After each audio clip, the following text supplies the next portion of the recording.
Another day, another flub on behalf of the United States government. I don't know what is happening over there. I heard about this the other day. House Speaker Mike Johnson claimed that President Donald Trump was an FBI informant on Jeffrey Epstein, which is like the most insane claim ever. And like, I'll talk about it, but spoiler alert, he immediately backs off of that claim and says, oh, I misspoke, and I'm going to talk about it. It is actually just so silly. I have no idea. It is the most absurd claim that anyone could ever make.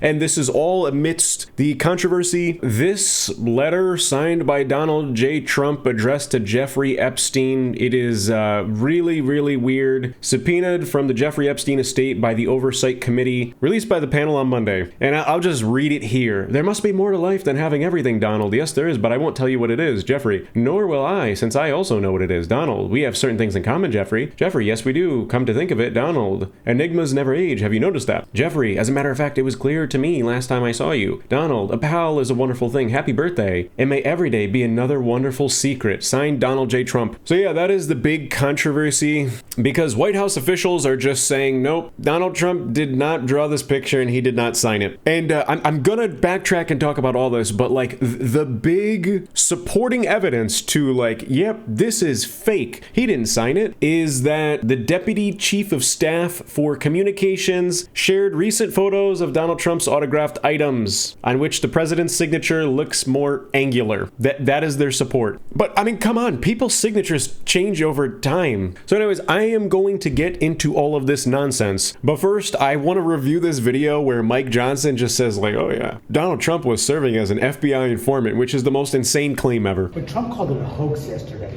What Trump is referring to is the hoax that the Democrats are using to try to attack him. He has never said or suggested or implied. I've talked to him about this many times. He is horrified. The whole thing a hoax. It's been misrepresented. He's not saying that what Epstein did is a hoax. It's a terrible, unspeakable evil. He believes that himself. When he first heard the rumor, he kicked him out of Mar-a-Lago. He was an FBI informant to try to take this stuff down. The president knows and has great sympathy for the women who have suffered these unspeakable harms. It's detestable to him. He and I have spoken about this as recently as 24 hours ago.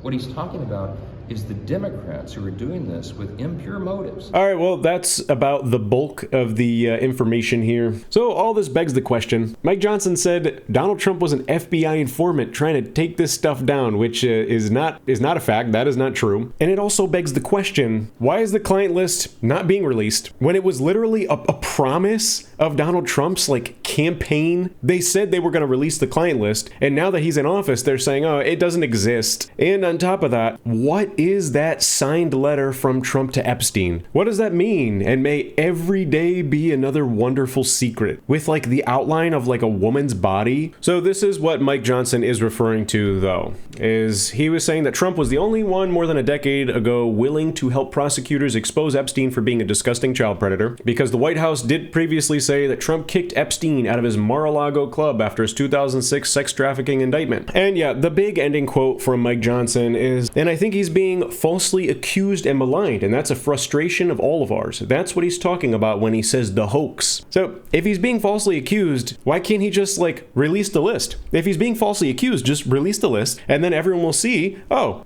his name is not on there. It's literally as simple as that. But instead, they're saying, oh, the list does not exist. And then Johnson just completely backtracked on his claims, literally on his own quoted words. And he says, what I was referring to in that long conversation was what the victim's attorney said more than a decade ago. I don't know if I used the right terminology, but that's common knowledge, and everybody knows that. So that is much ado about nothing. What in the world? You can't just make a wild claim like that and say, oh, Donald Trump was an FBI informant on Jeffrey Epstein. That is like the goofiest and silliest cover-up attempt ever. Then it just gets goofier and goofier because on Tuesday, the White House press secretary Caroline Leavitt said that President Trump was not an FBI informant in the Epstein case, after the speaker, Mike Johnson, suggested he may have been. So yeah, this is just like so much nonsense. Like I don't understand like how the government is managing themselves this way. Clearly Mike Johnson just like misspoke, whoopsies, but like how do you by accident say that, like, oh yeah, suggesting that like, oh yeah, Donald Trump was an informant, he was working closely with the FBI to bust Jeffrey Epstein. Like it's just, that's not a fact. How do you say something in that way. And here I am again with all of this pressure on the government and on Donald Trump to literally just release the client list. And it's all about just like the campaign promise was releasing the client list. Here I am again making another video just saying like, I just don't get it. Just release the client list. I don't get it. Just release it. I don't know why they're dragging their feet so much with this and just like making fools of themselves. Again, if